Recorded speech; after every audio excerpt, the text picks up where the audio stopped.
20 after 8 right now. As he covers the media and politics for us, Jeff Greenfield keeps a rather sharp eye on developments today that might perhaps become trends of tomorrow. So we asked him to look at 1983, but keeping an eye on 1984. And he's going to do that. Jeff? I'm going to try. Good morning. Good. Good morning. Predicting the future is a chancy business at best, just to ask President Tom Dewey. It makes a lot more sense to look back on the past year, look at the political and social events that happened then that might, I repeat might, shape 1984. Did you bring your wife with you? I didn't think so. 1983 was the year when the computer came into the homes and the schools. A robot actually delivered a commencement address last spring, and our TV sets were filled with commercials touting the benefits of computers and warning of dire consequences for young people who didn't know all about RAM and ROM and bytes and bits. It's likely that we'll see politicians playing with computers in 1984 the way they used to kiss babies. 1983 was the year the worst recession in decades ended, when Americans began going back to work, and when the numbers showed that inflation had finally slowed. Economists warned of huge deficits and the chance for trouble in the years ahead, but Americans started feeling better about the economy in '83, and that spells good news for Ronald Reagan and the Republicans in 1984. The year also saw a clear resurgence of patriotism. In part, it was sparked by outrage over the Soviet downing of a Korean passenger jet. In part, it was triggered by the American intervention in Grenada and the feeling, demonstrated in every poll, that it was about time Americans won something for a change. Americans also felt outrage over the bombing of the Marine barracks in Beirut, Lebanon, with the loss of 241 lives.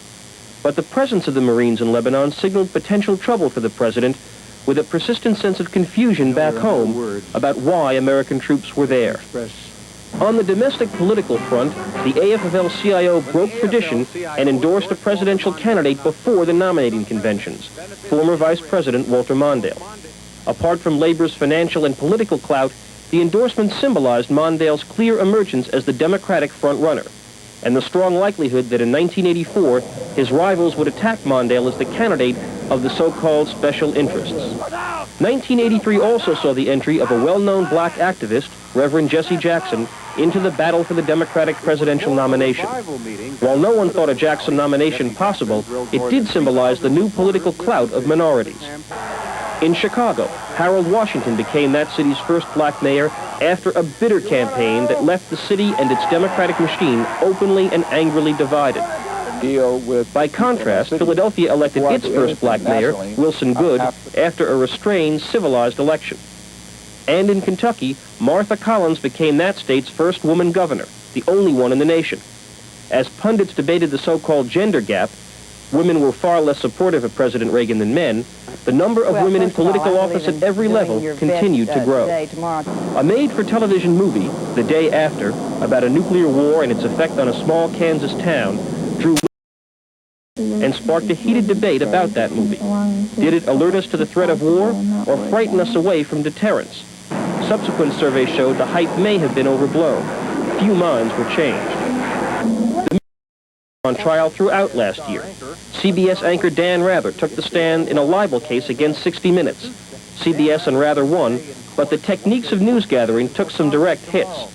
With cover stories detailing the sins of the press, it became clear that the press, which holds up powerful institutions to tough scrutiny, was finding itself under the microscope.